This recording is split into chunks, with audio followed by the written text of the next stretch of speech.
All Hit Radio.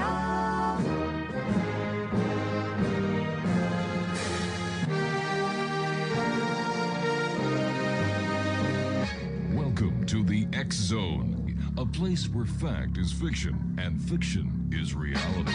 Now, here's your host, Rob McConnell.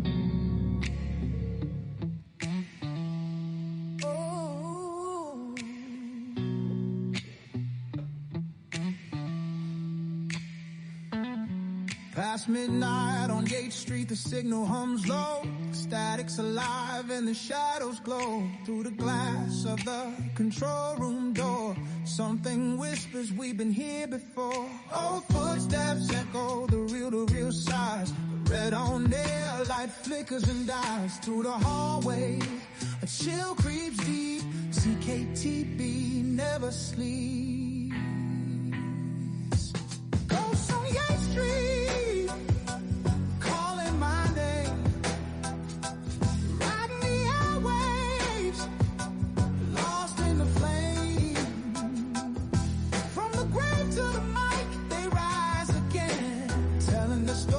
Through static and rain, phantoms whisper where the signal bleeds. Ghosts on Yates Street. Now, there's a haunted song for a haunted show. My name is Rob McConnell. This is the X Zone. We're coming to you from our broadcast center and studios in St. Catharines, Ontario, Canada, on the shores of Lake Ontario. And we're about 15 minutes from the Rainbow Bridge that gaps Niagara Falls into the United States of America. If you'd like to send me an email, xzone@xzoneradiotv.com, and on all social media sites, Xzone Radio TV. And we're coming to you tonight on the Talkstar Radio Network, Mutual Broadcast Network, CanCom Broadcast Network, and of course on your hometown radio, Classic 1220 CFAJ AM. That streams us around the world on classic1220.ca. And the funny part is that from here to the studios of Classic 1220 is about 5 minutes. 5 minutes, and I do our show from our broadcast center here at the X Zone Broadcast Network, part of Relmar. And we're here Monday through Friday from 10 p.m. until 1 a.m. That's right, we're back to the 3-hour shift again. My wife says, Robbie, when are you going to retire? And I say, Laura, when are you going to stop spending money? You know, cause and effect. Anyway, welcome back, everyone. My guest this hour is no stranger to the X Zone. Joan of Angels is her name. And yeah, what's that you say? What are you talking about? Well, angels, of course. And Joan, always great seeing you, my friend. Thank you for coming back and joining us tonight. I'm really happy to be here tonight, and I love talking about angels, always. Well, why not? They are my favorite topic. I love talking about angels, and I think I shared with you one time that I've actually seen an angel. And the angel, just for the listeners who are joining us on our many new stations and network, I was born and brought up in Montreal. And as a young boy, I was about 4 or 5 when this happened. And do you remember back then, Joan, when baby food first came out in cans? No. Oh, wow, I'm older than you are. I just remember okay. it in little bottles. Okay, Joan, that's enough. Okay. I get it. You're young. I'm old. Anyway, she checks up with the angels and they're all laughing. Yeah, that was a good one. I am laughing. And my mother opened up this can of baby food. My brother is 5 years younger than I am, so he was just a little one, just starting to eat baby food. And my brother got violently ill. And my parents knew that they had to bring him to the hospital because something was really wrong. They dropped me off on their way to the hospital at my grandmother's, who just lived down the street. And my grandmother, knowing what happened, called all the family, because back then families got together and they supported each other in the good times and the bad times without having to go on their iPhone to see what the heck's going on, playing thumbtag. And everybody was expecting something very, very wrong, very bad. Anyway, my mother had called and given the family the update, and it was ptomaine poisoning from the can of baby food. Anyway, You died from that. that's right. That's right. And I remember looking in the corner of the kitchen. Everyone was off to the side into the dining room, and my grandmother and aunts were in the kitchen area.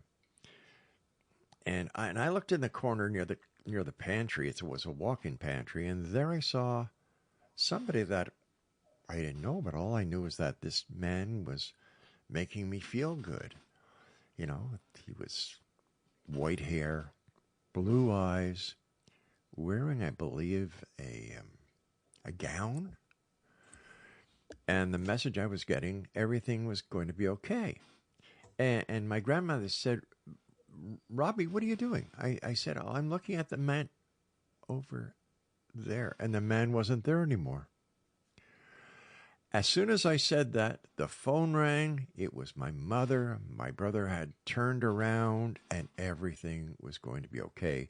And thank the good Lord and the angels, so many years later, my brother is still with us. So that, I believe in angels. I saw an angel. And how many people, besides you and others, actually see angels and recognize them as angels? And you saw them with your eyes open. Lots of people Right. see them with their inner vision, but not many people see them with their eyes. Oh, I saw this angel with my eyes, and I've looked for him ever since. And I don't think I've seen him. So I just say thank you whenever I'm talking about angels, when I talk to people like you, that I'm a believer, and that's why I love talking about angels. So how did you get started with angels?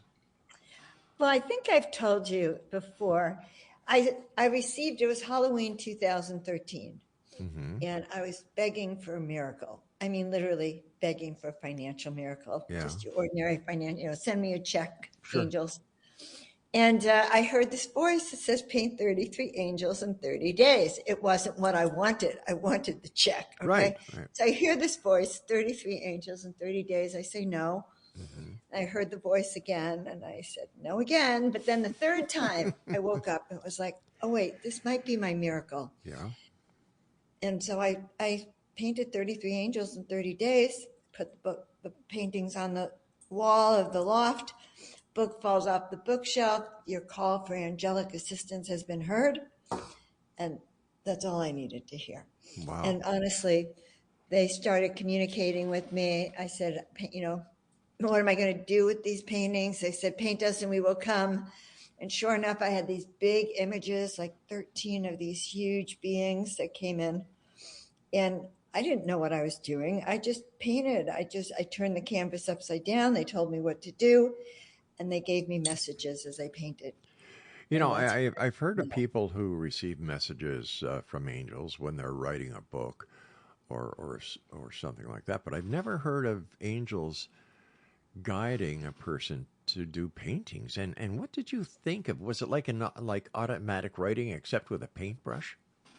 Well, yeah, it kind of was. There was one night, there was a whole group of people in the house, and this guy's playing the violin for me. And I turned the canvas upside down, literally. And I don't know, they guided me in such a way that the paintings came out looking like someone painted them. But They told me that I was a paintbrush for the divine, and they would give me messages. They would like sort of plant images in my head and explain to me what I was doing. It was quite profound. I would imagine so. Do you remember? No, I'm going to ask you again, and you're younger than I am, so here. Do you remember those Craftmaster paint by number sets? Of course, I always had one. I love those paint by numbers. Well, you see, you could come out with your own series called Paint by Angels. Rob, I'm going to make you my marketing director. There you go. My product advisor, Paint by Angels. Paint by Angels. Do you know? I've got a little bit of a twisted mind at times. My producer's starting to laugh. Yeah, I'll get you later, pal. I came up with something rather unique years ago, and I actually marketed it, and I made a good bit of money on it, called Pope on a Rope. It was a bust of the Pope, and it was made of soap that floated like ivory soap. So not only did it clean your skin, but it cleaned your soul. Rob, that's amazing. Yeah. I need to come up with that. Yes. There you go. Yeah, and I had a friend of mine who was opening up an ice cream shop that he also was going to sell sandwiches, and he said, Rob, what can I call it? I said, it's very simple. Lick it, eat, split. Like lickety split. Lick it, eat, split. There you go. Definitely. Maybe you need to switch careers and go into product marketing. No, thank you. I love what I do, because if I went into product marketing, I couldn't speak to great people like you every night. Every night, yes. Every night. As a little girl, when did your thirst for painting commence? What was it that kind of tapped you on the shoulder and said, Joan, try painting? I'm going to tell you a secret, Rob. Okay. When I was about 10 years old. So we're talking 20 years ago. 20 years ago, when I was 10. Uh-huh. And I remember sitting in class, and I was like in 5th grade, and doing a self-portrait. Yeah. I loved the self-portrait. I was so proud of the self-portrait, Rob. I brought the self-portrait home, and my mother and my brother came downstairs right after that, and they said, Joan, we hope that you never decide to be an artist. You need to be a bookkeeper, or a teacher. So that's what they told me, bookkeeper or teacher. But you Never are a an teacher. artist. But you are a teacher. Well, I am, but I actually tried to go teach in public school. Yeah. And the kids set fire to my class. I discovered I'm not a public school teacher. Well, wait a sec. I am. Hold on here. They set fire to your class? They did. They set the trash can on fire. It was a science room. It was a science room. They set this. Yes. It was a disaster. I was not cut out for teaching in public school, but I am a teacher. And you know what? Doctor, because I'm actually Dr. Joan, doctor means teacher. And I always took that very seriously. I taught my patients all about health, nutrition, wellness. Just like now I teach you about intuition. Yeah. What's your purpose? What's your mission? How do you see an angel? I keep teaching. You and I have got to take our first break, so please stand by. X-Zone Nation, our very special guest this hour is my good friend, Joan of Angels, Dr. Joan of Angels. So when you see in your arts and crafts store, Paint by Angels, you'll know that you heard about Dr. Joan right here on the X-Zone. Once again, her website, www.joanofangels.com. This is the X-Zone. I am Rob McConnell and the good doctor, and I will be back on the other side of this break as we continue investigating the world of the paranormal and the science of parapsychology right here on the X-Zone Broadcast Network and on your hometown radio, Classic 1220 CFAJ AM. Your hometown radio here in St. Catharines, Ontario, Canada, and they stream us at classic1220.ca. What's that you say? What's that again? Very simple. Classic1220.ca. Whispers, we've been here before. Old footsteps echo the real size. The red on air, light flickers and dies through the hallway. A chill creeps deep. CKTB never sleeps.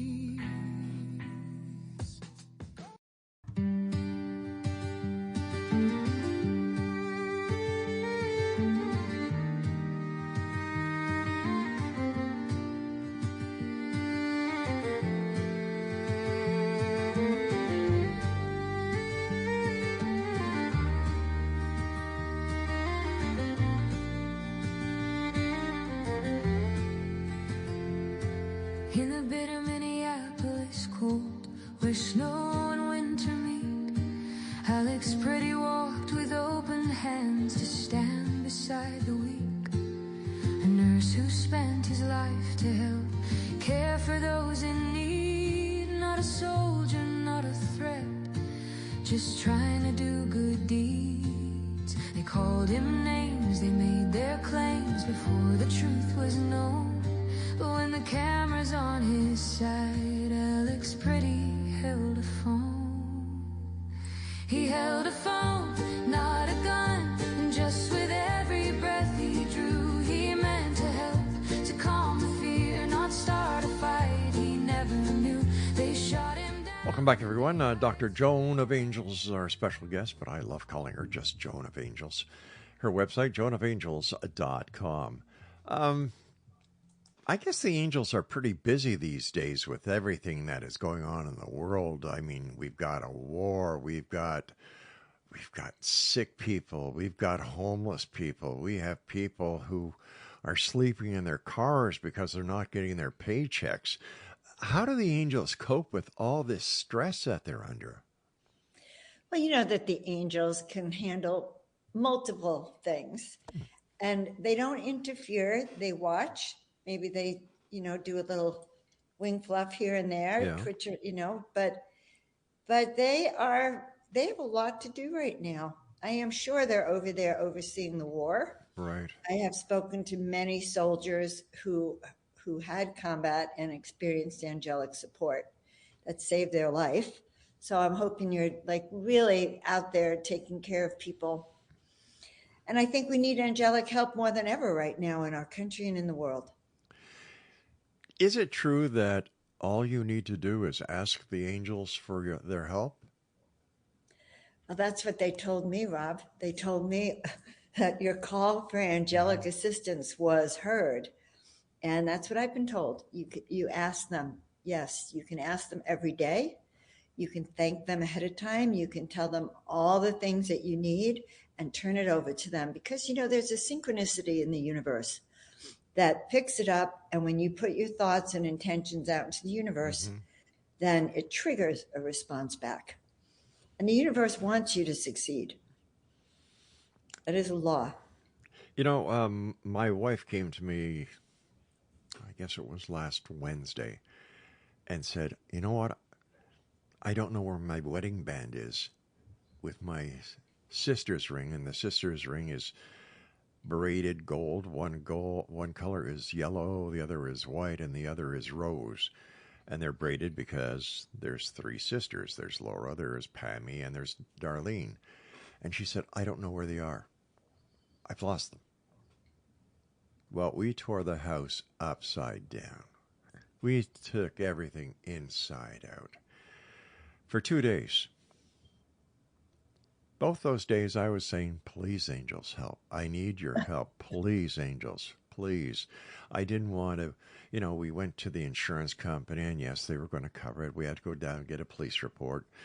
But I'm saying, I want those rings, because there's so much, so many memories tied to the rings. And you know what? I was let down. The angels never helped me. I never got a message. I really tried hard. Are there things they can help with and things they can't? Well, you'd like to think they're miracle workers and they can help with everything, Rob. And they are, but, maybe your wife's not meant to find that ring. Or maybe it'll show up in a few days somewhere else. I just hope that it shows up before the insurance settles, because I don't want to have to give them back either the ring or the money. Are children more susceptible to hearing angels than adults? Children are more, yes, because they don't have that filter that we have. Mm-hmm. And the veil is very thin for children until they're about 7 or 8. They can have total recall of past lives. Really? And yes, they can see angels and talk to them, and extraterrestrials too. Because they don't have, this block against it. Plus, I firmly believe that children, are just like what you said, and how they're perceptive, their intuition, and how they can communicate with those that we can't see or understand. And, then we do something called sending them to school, where they learn about a man that lives in a pumpkin with his wife, where there's a family that live in a shoe, and then the cow jumps over a moon, and then this, that, and the other thing. And then, There's Santa Claus, there's the Tooth Fairy, there's the Easter Bunny, and so on. And then we do something by yanking the carpet from under them, saying, we were only kidding, they're not real. And, I guess it's kind of a PTSD for kids when that happens to them, because their little worlds are just devastated. And it's worse than that, because you actually shut off your child's connection to the divine. Mm-hmm. And which is what our society is about. The poisoned food, water, air, and chemicals that's in everything is designed to separate us from our connection to the divine, so that we can't remember, we can't hear, we can't receive messages. And that is kind of what they do. So it's up to us. I was just reading about it too. We're born with no memory, and children have that memory, and you can foster it in your children. So is this something natural that happens, or is this something, and I'm talking about the blocking to the divine, that why does that happen? Is it something inherent within each of us? Well, I think that blocking to the divine is a result of our society today. It's a result of the media. It's a result of the food we have. It's the poisons, the toxins, the lack of intimacy that people have. That all of that separates us from who we really are. And it used to be that educate, it wasn't all about rote memory, or, we're just going to train you to be a worker bee. But that is kind of what has been happening. Yes, definitely. They've done research on it. They can certainly do meditation in schools. If they did meditations in school, they'd have amazing results, with children getting better results and seeing how that can work. Right. They've done a lot of research on it. But they don't want humans to really have that awareness. I would want my children to excel. I still want my children to have that connection with the Almighty or the divine power. I don't see anything wrong with it. In fact, I promote it. So what's the danger? Well, because free-thinking people, people who can receive messages from the divine, who can hear their guides, who are self-motivated and self-learned, are not controllable. It's a matter of control. It's as simple as that. They're not controllable. If you've said no to things like this, and because you've had different guidance, you're not controllable. So why is it then we go to church? Is it to try and reestablish that link? Rob, we get down to, why were religions formed and church? And is church more of a control factor? I think so. Than really a way of connecting to the divine. So people go to church because either they've been trained to go to church. Some people find solace in the energy, because it is beautiful. Oh, it is truly very heartwarming, but it's not connected to the real source energy, I don't think. So who's it connected to? Like for example, the church that I belong to is in Chambly, Quebec, St. Stephen's. It's an old garrison church on the Richelieu River. And my family's been going to that church for years upon years. Some of our kids were baptized there. Some of our kids have been married there. We have a burial plot. My mom, God bless, rest her soul, is interned in back. And whenever I go into that church, I feel at home. I feel that everyone in that congregation, it's not a super big congregation. It's like we're all family, church family. And I believe in the power of prayer. But is the power of prayer actually something else? in your opinion, what do we do when we pray and we get a group of people praying towards the same thing? Well, first of all, a group of people praying towards the same thing raises that vibration of it and the frequency of it, so it actually becomes more elevated because many of us are thinking of that. Right. And the universe is programmed in a certain way that when enough of us ask for something that we want, it can be sent back to us. It can be manifested. So prayers often result in having prayers answered in many ways because that intention's gone really strongly out into the universe. Does it happen all the time? No. But honestly, prayers do work. And I guess that's the old saying, if you confess it, you will possess it. Possibly. You and I are going to have to take our commercial break in about a minute from now. When we come back, I'd like to talk to you more about intuition and how intuition works and how people can learn about intuition for themselves. Is it just a matter of opening our eyes, opening the way we feel?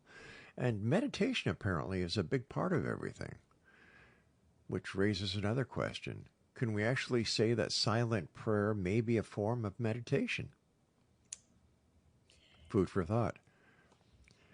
Absolutely. Exonation, Joan of Angels is my guest. www.joanofangels.com. This is the X Zone. I am Rob McConnell, coming to you from our broadcast center and studios in St. Catharines, Ontario, Canada. I'll be back as we continue listening to a song that I wrote called He Held a Phone. It's all about Alex Preddy. We'll be back. Don't go away.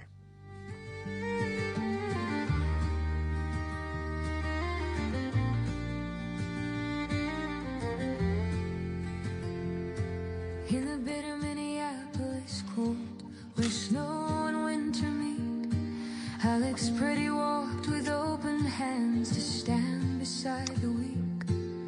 A nurse who spent his life to help care for those in need. Not a soldier, not a threat, just trying to do good deeds. They called him names, they made their claims before the truth was known. But when the camera's on his side, Alex Preddy held a phone.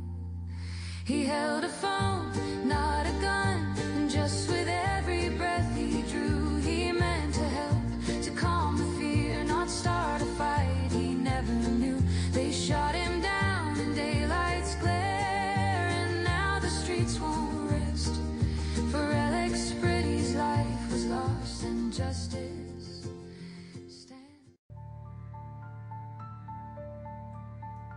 In the silence of the night where shadows softly play, a voice emerges gently guiding minds astray. Rob McConnell calls to us from a realm unseen. The X Zone beckons softly where dreams blend with the keen.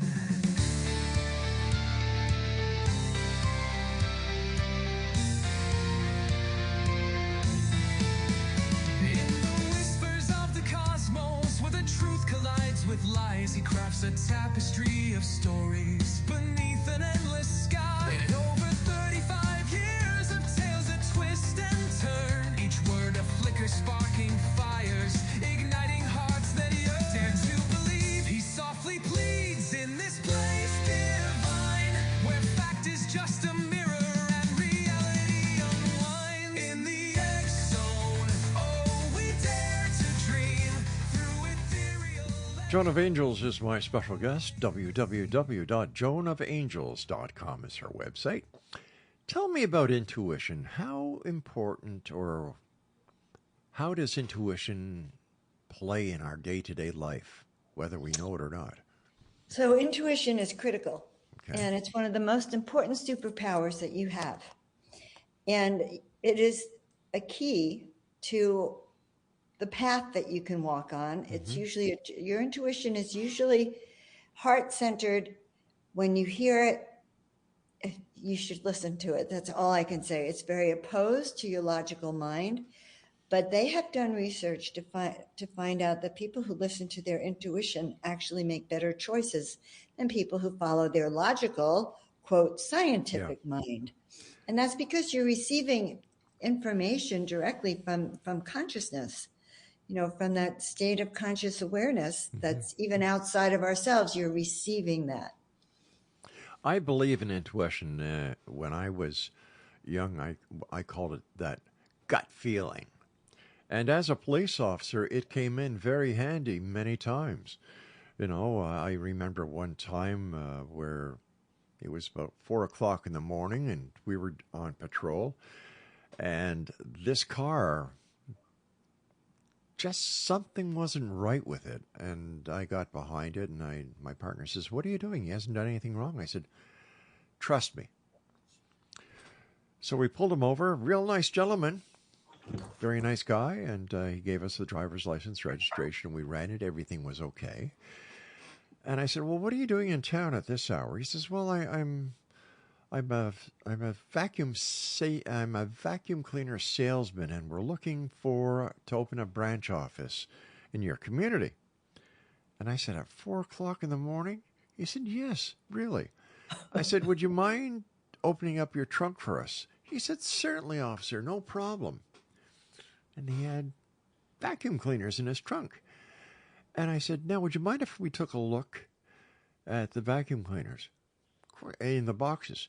He said, "No, of course not." Well, I opened up this box, and there was a vacuum cleaner. And as I went to take the vacuum cleaner out of the box, he started to turn white. And I opened up the canister, and it was filled with drugs. So we opened up the remaining 9 vacuum cleaners, and they were all the same. So that was my gut telling me, hey, something was wrong with that, Yep, that's exactly what happens now. So what I have discovered is that trusting your gut, especially women, have somehow trouble really trusting their intuition. And many people do. And so I really teach people how you can learn to trust that intuition every time.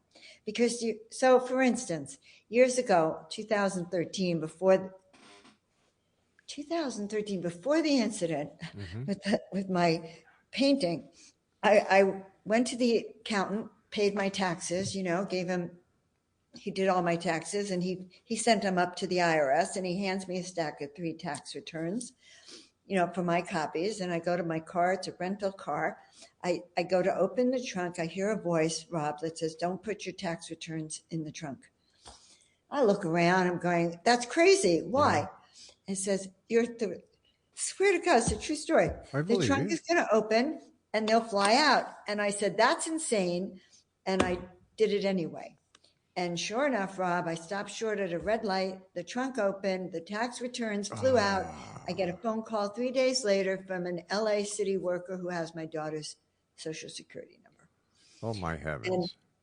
Yeah. So I've had many experiences where I hear that voice, and I have learned, and I teach all my clients this now, to track the messages you're getting. In fact, all of you listening tonight, right now, think about one time where you listened to your intuition and how it turned out. And then think about a time when you didn't listen to your intuition and how disastrous it might have been. Because you're receiving message from like your angels, and they know what's good for you. And so that intuition, Rob, is what helped me become a chiropractor. I heard a voice one night said, "Go to chiropractic school." I heard a voice one day that said, "Don't drive your kids down to Disneyland." And sure enough, they were right, because there was a mudslide a few hours later at my house, and thank God I was there. So learning to listen and trust to your intuition can help you in business, in your relationships, in your personal life, your health, and your wealth. Your gut will tell you whether you better sell that investment or keep it. How hard is it for you to teach people how to use their intuition?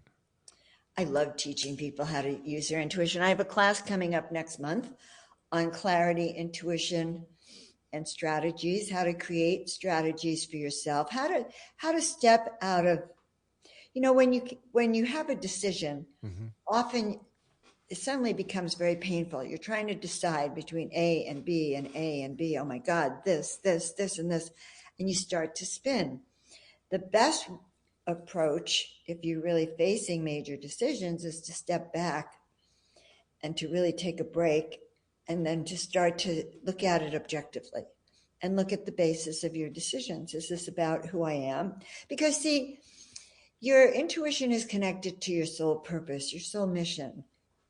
And it will give you messages to align you, body, mind, and spirit, with the highest version of yourself if you just give it a chance. Now, I had trouble years ago listening to my intuition because I wanted to do it my own way. And I'll never forget when I moved to the desert in 2015, I went to a yoga festival here. And I sit down with a palm reader. He's looking at my palm. And he says to me, you know, you were supposed to be famous already by now, don't you? And first of all, no one's ever said that to me. You were supposed to be famous and you blew it, which is what he said. But when I traced it back, I did blow it because I didn't listen to the voice within. Oh, wow. He did say it will happen again. And here you are. And here I am on Rob McConnell's show, the X Zone. Yes. Oh, my heavens. Thank you for the compliment. Like angels are good. The messages we get are there to help us.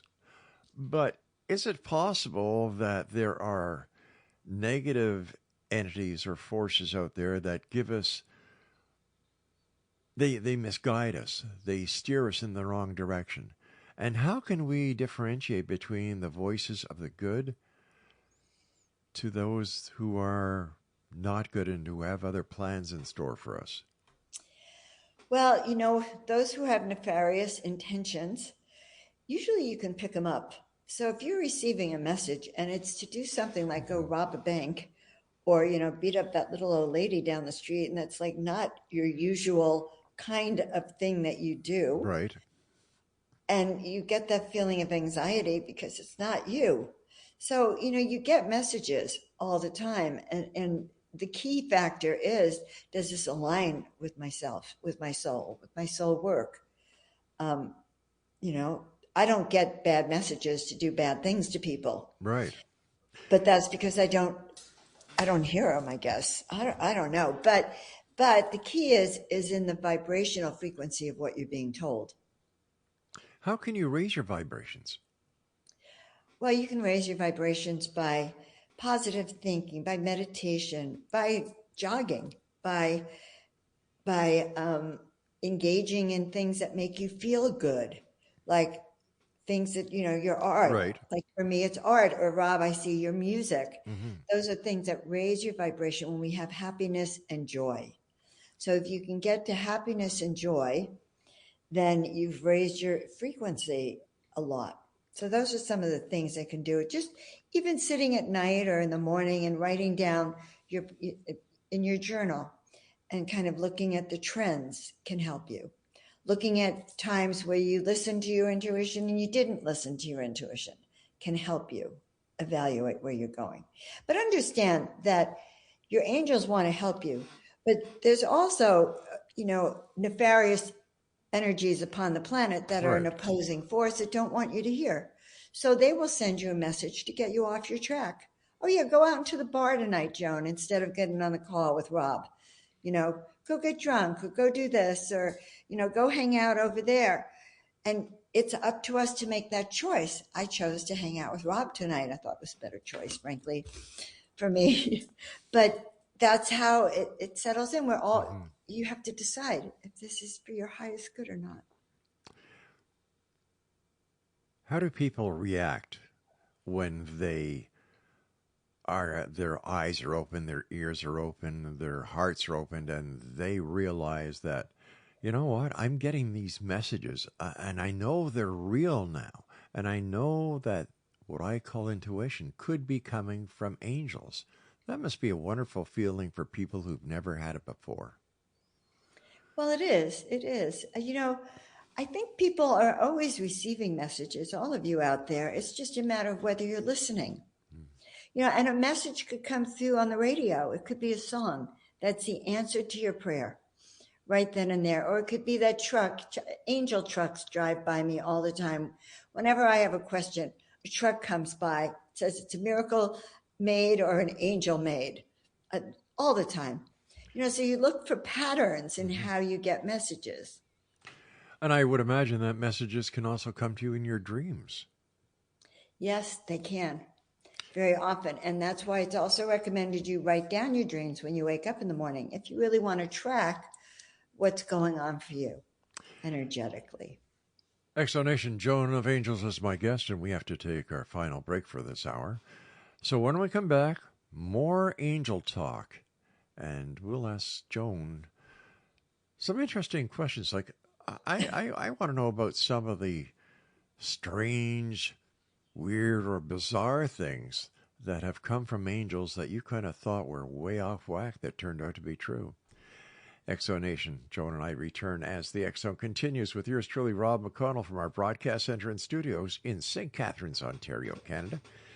And you're listening to us live and around the world on the Talkstar Radio Network, Mutual Broadcast Network, X Zone Broadcast Network, and on your hometown radio, Classic 1220, CFAJ AM, streaming at classic1220.ca. Don't go away. So beckon softly, where dreams blend with the keen.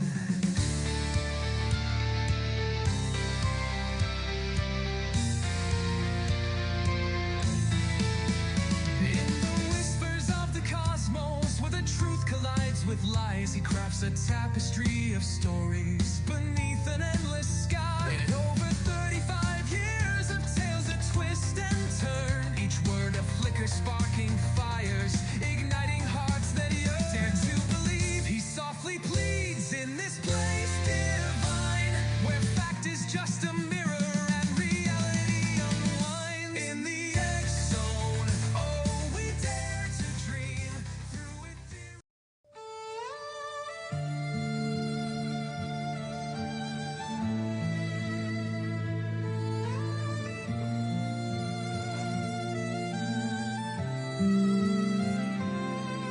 Down in Thorold, where the cold winds weep, there's a tunnel where the dead don't sleep, built of stone and sorrow's tears. It's whispered through the haunted years. Limestone walls, damp and gray, hold the cries that won't decay. Strike a match when the clock hits 12, and light what darkness dares to tell. And also, And welcome back to the X Zone. I'm Rob McConnell. Our guest this hour is Joan of Angels. Her website is joanofangels.com. Hey, Joan, you were just about to say something. I know I completely forgot that I'm executive producer of the New Living Expo, which is a big thing coming up next month. It was one of the largest consciousness raising events. Wow. It's been in existence for 30 years and has a new owner, Portal to Ascension. And I've been the executive producer of it. So what happens with this? We have like 120 amazing speakers over 3 days, April 17th to the 19th. And where does this take place? In Marin County, San Rafael, California. Wow. And a lot of everyone's favorite speakers are going to be there, like Billy Carson, Elizabeth April, Vivienne Chauvet, Debbie Solaris, My gosh. Sasha Stone. A lot of great names. A lot of great names. Joan of Angels. I've heard of her. Pretty cool lady. So we're putting out an invite, guys. If you feel like, it's going to be a great event, and Portal to Ascension's running it. What's the website? newlivingexpo.com. There you go. That sounds like a plan. I wish I could come down and be with you guys. I'd have a blast. Oh, you would. Yeah. You'd love it, Rob. what is the soul? Let's talk about the soul. How would you describe what the soul is? Oh my gosh, no one's ever asked me about what the soul really is. The soul is that part of you Mm-hmm. that is connected to a higher vibrational frequency, connected to the divine, connected to the angelic realms, God himself. So the soul is that part of you that resides throughout all your lifetimes, and it holds the essence of, of the qualities of who you are and the themes of what your lifetimes may have. So, does each soul have a purpose? Yeah, well, each soul on this planet does have a purpose, does have a mission of why you're down here, but not everyone knows how to access that. And how do we access it? Well, you call Joan of Angels, but you access it. There's tools, there's ways that you can. Sometimes if you're feeling lost, all you have to do is start thinking about the things you love to do as a child, the gifts that you have, your intuitive gifts, Right. your all of the kind of person you are, whether you're kind or compassionate or tough or passionate or radical. So I have my clients take a big poster board, put themselves in the center, and start putting down all around all the different qualities, things people have told you about, things you like to do, Right. things that are your skill set. And it starts to give you a composite of what you're here to do. But the first thing we're all here to do, Rob, is wake up. And that is not an easy thing. So we start to remember your lifetimes and remember who you are. Because when we're born, our memories are wiped clean. We have no remembrance of the last lifetime. And part of this ascension process on the planet has to do with the return of those memories. So you can see the continuation of your evolution here on the planet. Is the soul the very essence of who we are? Could we say that the soul is like our life force? It is our life force. Okay. Yes. It's our vitality and our vital life. And it holds like our blueprint of who we are.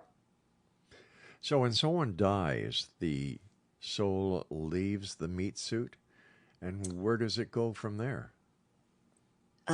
Well, this whole thing and all this new research on consciousness and the soul and what happens after death is quite profound. Yes, the soul leaves the body. Science has proved that the body is lighter and that the soul literally leaves, and people have seen it. So where does it go? It goes into another dimensional frequency, is what I think. It goes to a different dimension where souls who have left their body go. But what about reincarnation? Where does reincarnation come into this entire consciousness aspect? Oh, I think it's a plot here on the planet. It is a very interesting thing. We get recycled back over and over and over again until we learn certain lessons. And those lessons are all about aligning body, mind, and spirit to actually live this soul purpose that no one has told you what it is. You have to figure it out. You don't get to leave here until you have figured it out. Okay, so it takes a number of lifetimes to figure it out. Finally, you get the aha moment. Where do you go from here? Well, you have your aha moment. I think you either go to a heaven or a hell. However, it's really controversial more these days. I can't, because people also are reporting, well, you live in hell. Some people on our planet are actually living in a hell. Now on the planet. Now we won't talk about President Trump this hour. Well, and other people are living in a heaven. All right. Yeah. Okay. I love how you did that. So we can live in both realms, but and many people have come back from near-death experiences. Yeah. And have described it. My mom described her experience to me. Joan, my body had no pain. There was a light my mom knew nothing about near-death experience or consciousness or reincarnation. That was not her thing. So none of this meant, this wasn't her mind making it up.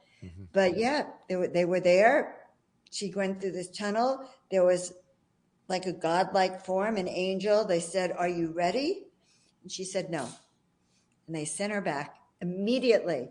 The moment she said no, she was back in her body. All her pain returned. But there was a really joyful feeling that she had to know that when she died, there was something there. A number of the people that I've had the opportunity of speaking to who have had near-death experiences all no longer fear death. Right. They look forward to that time when they leave this reality and they go on to where they went during their their near-death experience. Yes. And I understand that. There's really nothing to be afraid of with death. I had this vision one night, right before I was going on my show. And I was in the bathroom putting on makeup, and suddenly I saw myself in this other dressing room, like changing clothes and being dressed into the clothing I was going to wear as I left my body.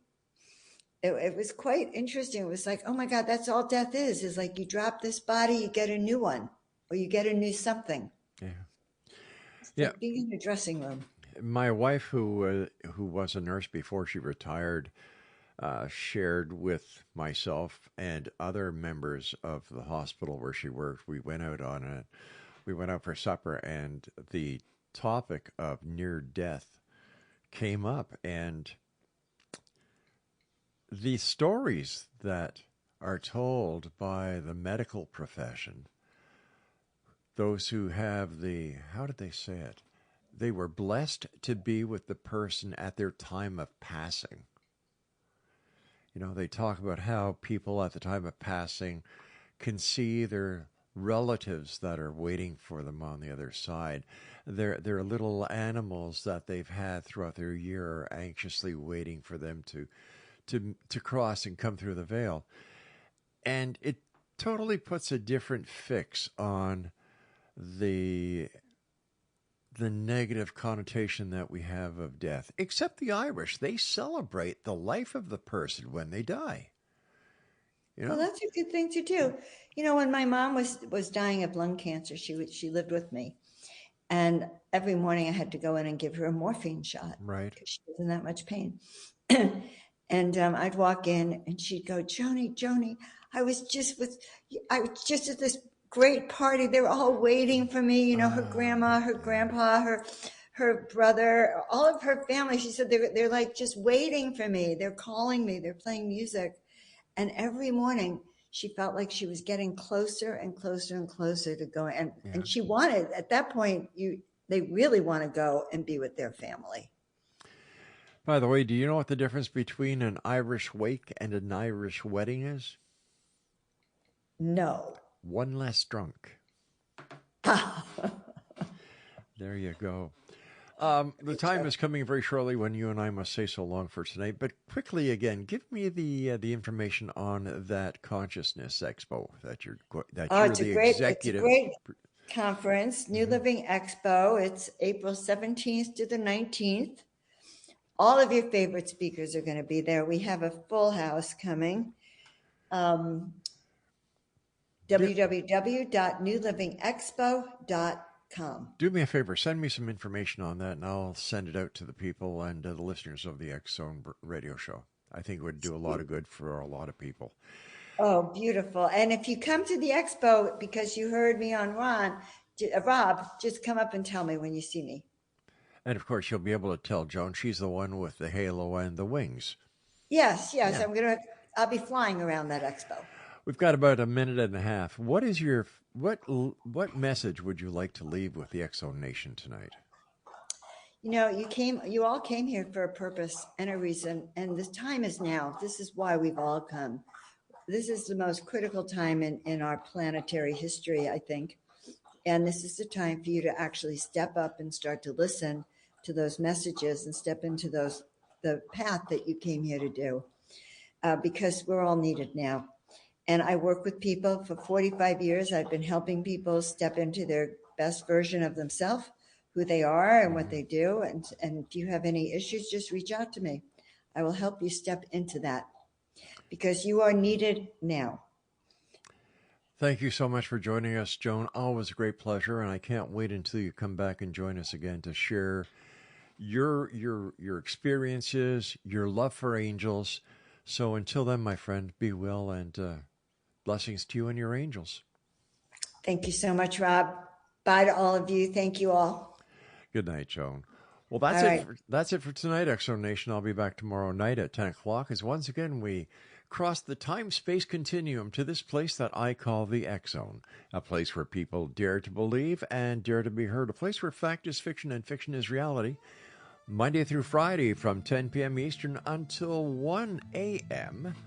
here on the X-Zone Broadcast Network, our other affiliates around the world, and of course, on your hometown radio, Classic 1220 CFAJ AM, right here in St. Catharines, streaming us around the world on classic1220.ca. So until tomorrow night, my friends, always remember to keep your eyes to the sky and your heart in the light. Good night, everyone. Stone and sorrow's tears, it's whispered through